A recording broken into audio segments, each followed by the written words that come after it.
Hi friends.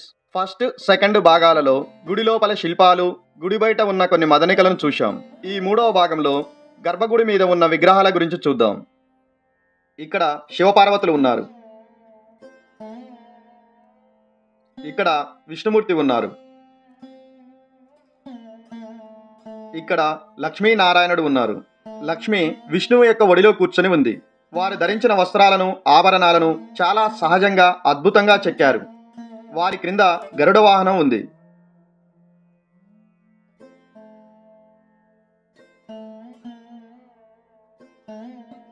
ఇక్కడ విష్ణువు యొక్క వివిధ రూపాలు ఉన్నాయి. ఈ ఆలయం సొగసులు తగ్గకుండా ఉండేందుకు ప్రతి 10 ఏళ్లకు ఒకసారి ఈ రాతిని రసాయనాలతో కడిగి శుభ్రం చేస్తారు. ఈ గుడిని దూరం నుండి చూసినప్పుడు మామూలు గుడిలానే అనిపిస్తుంది. దగ్గరగా చూసినప్పుడే గుడి మీద ఉన్న వేల కొలది శిల్పాలు కనిపిస్తాయి. ఇక్కడ నటరాజు రూపంలో డాన్స్ చేస్తున్న శివుడు. ఇది శివజలంధర శిల్పం. శివుడు త్రిశూలాన్ని పట్టుకొని రాక్షసుణ్ణి తన కాళ్ళ కింద పాతాళలోకానికి తొక్కుతున్న దృశ్యం. పాతాళలోకానికి సింబల్గా వెనక స్కెలిటన్ బాడీస్ చూడొచ్చు. ఇక్కడ కాళికాదేవి రూపం ఉంది. శ్రీ మహావిష్ణువు 5వ అవతారమైన వామన అవతారంలో 3 అడుగుల భూమిని బలిచక్రవర్తి నుండి తీసుకుంటున్న దృశ్యం. ఇది రావణుడు కైలాస పర్వతాన్ని ఎత్తుతున్న దృశ్యం. శివపార్వతులు పర్వతం మీద కూర్చొని ఉన్నారు. పర్వతాన్ని చూడండి ఎంత అద్భుతంగా చెక్కారో. పర్వతం మీద ఋషులు, దేవతలు, జంతువులు, పాములు అన్నింటినీ కూడా అద్భుతంగా చెక్కారు. ఇంత సంక్లిష్టంగా ఉన్న ఈ శిల్పం నిజంగా రాయితో చెక్కారా లేక పేపర్ మీద డిజైన్ వేశారా అనిపిస్తుంది. శివుడు కోపంతో పర్వతాన్ని తొక్కడంతో బరువుతో రావణుడి కాళ్ళు వంగినట్లు కనిపిస్తున్నాయి. ఆ రోజుల్లో ఇంటి ముందు బాల్కనీలు ఎలా ఉండేవో ఈ నిర్మాణం చూస్తే తెలుస్తుంది.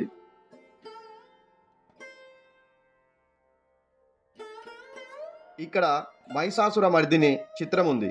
చాముండీదేవి మహిషాసురుణ్ణి చంపుతున్న దృశ్యం. హొయసల రాజులు శిల్పులకు ప్రత్యేక గౌరవం ఇచ్చారు. ఎందుకంటే శిల్పులు చెక్కిన శిల్పాల క్రింద లేదా దేవాలయాల గోడల మీద వారి పేర్లను వ్రాసుకోవడానికి అనుమతి ఇచ్చారు.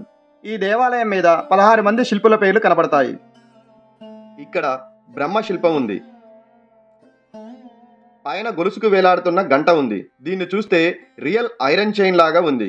శిల్పి తన శిల్ప చాతుర్యాన్నంతా ఈ శిల్పాన్ని చెక్కడంలో చూపించాడు. ఇక్కడ వరాహ అవతారం చూడండి. హిరణ్యాక్ష రాక్షసుడు భూదేవిని అపహరించినప్పుడు విష్ణువు పంది రూపాన్ని ధరించి భూదేవిని రక్షిస్తాడు. భూదేవి అతని కుడి భుజం మీద ఉంది. రాక్షసుడు అతని క్రింద చంపబడ్డాడు.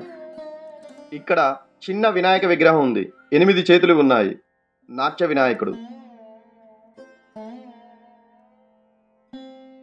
ఇది ఉగ్ర నరసింహస్వామి హిరణ్యకశిపుణ్ణి చంపుతున్న దృశ్యం. ఇక్కడ నరసింహస్వామికి 16 చేతులు ఉన్నాయి. 16 చేతులలో 16 రకాల ఆయుధాలు ఉన్నాయి. ఈ శిల్పాన్ని ఎంత సృజనాత్మకంగా చెక్కారో చూడండి. రాక్షసుడి పొట్టను చీల్చి పేగులు బయటకు తీసి తన మెడలో వేసుకున్నట్లు ఉంది. ఇక్కడ చూడండి, తొడలో తన వేళ్లను గుచ్చాడు. ఇక్కడ చూస్తే మనకు గుడి నిర్మాణంలో ఉపయోగించిన ఇంటర్లాకింగ్ సిస్టమ్ కనిపిస్తుంది. శివుడు భైరవ రూపంలో ఉన్నాడు. చేతిలో ఒక తల ఉంది. తలకు చిన్న చిన్న పుర్రెలు చుట్టుకొని ఉన్నాయి. అతని క్రింద అస్థిపంజర శరీరాలున్నాయి. కాళ్లకు పాములు చుట్టుకొని ఉన్నాయి.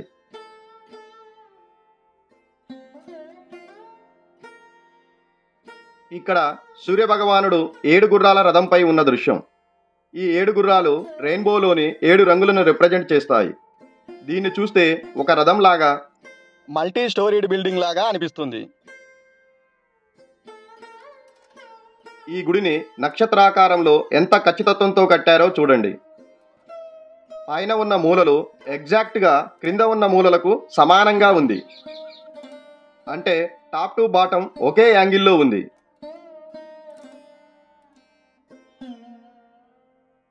ఈ గుడి చుట్టూ క్రింది వరుసలో ఏనుగులు ఉన్నాయి. మొత్తం 644 ఉన్నాయి. ఒక ఏనుగుతో ఇంకొక ఏనుగుకు ఎలాంటి పోలికలు ఉండవు. అన్నీ వేరువేరుగా ఉంటాయి. ఈ ఏనుగులు బలానికి సంకేతం. ఈ గుడి బరువును మోస్తున్నట్లు అర్థం. 2వ వరుసలో సింహం ఉంది.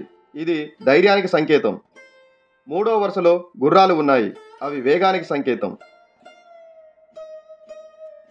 ఇక్కడి నుండి గుడిలో దేవునికి అభిషేకం చేసే నీళ్లు వస్తాయి. ఇక్కడి నుండి క్రింద పడి ఇక్కడికి చేరుకుంటాయి. అభిషేకం చేసిన నీళ్లు ఎవరూ తొక్కకూడదని ఈ సెటప్ చేశారు.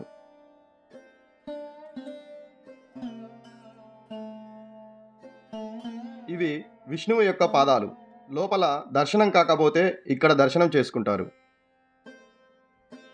అర్జునుడు ద్రౌపది స్వయంవరంలో చేపను నూనె పళ్ళెంలో చూస్తూ బాణంతో కొడుతున్న దృశ్యం. ఈ విగ్రహాన్ని కొడితే హంపీలోని విగ్రహంలాగా సంగీతం వినపడేదంట. జనాలు దీన్ని కొట్టడం వలన చాలా వరకు అరిగిపోయింది. ఈ విగ్రహం హలివేడిలో అద్భుతంగా ఉంది. ఇప్పుడు ఈ గుడి ప్రొటెక్టెడ్ మాన్యుమెంట్ కాబట్టి ఎవరు టచ్ చేయవద్దు. ఇక్కడి వరకు గర్భగుడి అయిపోయింది. ఇక్కడి నుండి మళ్ళీ మదనికలు ఉన్నాయి. ఇక్కడ ఉన్న 4 సాలబంజికలు భరతనాట్యంలోని 4 బేసిక్ స్టెప్స్తో ఉన్నాయి. ఇక్కడ పురాతన కన్నడ భాషలో శాసనాలు ఉన్నాయి. చరిత్రకారులు ఈ ఆలయ సముదాయంలో మొత్తం 118 శాసనాలను కనుగొన్నారు. అవి 1117 నుండి 18వ శతాబ్దం మధ్యకాలంలో జరిగిన మరమ్మతులు, అభివృద్ధి కార్యక్రమాల గురించి ఉన్నాయి. ఉత్తమ వేటగత్తె వేట పూర్తి చేసుకొని తిరిగి వస్తుంది. ఎడమవైపు ఆమె పనివాళ్ళు వేటాడిన జింకలను మోసుకొని వస్తున్నారు. తన చెలికత్తె కాలికి ముళ్ళు గుచ్చుకుంటే ఇంకొక చెలికత్తె ముళ్ళు తీస్తున్న దృశ్యం. ఇది మోహిని భస్మాసుర సాలబంజిక. ఈ శిల్పం ఎంత అద్భుతంగా చెక్కారంటే తన కుడి చేతిలోని బొటనవేలు ద్వారా వదిలిన నీటి చుక్క తన అదరం నుండి ఎడమకాలు బొటనవేలు నుండి కుడికాలు బొటనవేలుకు చేరుకుంటుంది. ఖచ్చితమైన 90 డిగ్రీ యాంగిల్లో చెక్కారు. ఆమె స్నానం చేయడం ముగించి వస్త్రాలను ధరించినప్పుడు చీరలో తేలు ఉన్నదని తెలిసి బెదిరి చీరను దులుపుతున్న దృశ్యం. తేలు క్రింద పడి ఉన్నది చూడొచ్చు. 7 తలల ఆదిశేషునిపై మహావిష్ణువు పడుకొని సముద్రంపై తేలుతున్నట్లు చిత్రించిన శిల్పం ఇక్కడ ఉంది. ఈమె తన సౌందర్యాన్ని చూసుకొని గర్వపడుతున్నట్లు ఉంది. దీనిని అభిమాని అంటారు. నాట్యగత్తె ఈమె తన సకులు వాయిస్తున్న సంగీతానికి నాట్యం చేస్తుంది.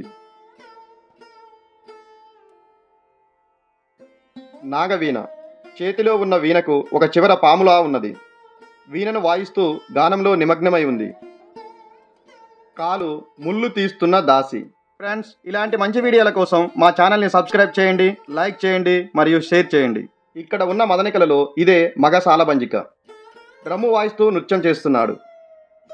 ఈ గుడిలో వేల కొలది శిల్పాలు ఉన్నాయి. ప్రతి శిల్పం గురించి వివరించాలంటే చాలా రోజులు పడుతుంది.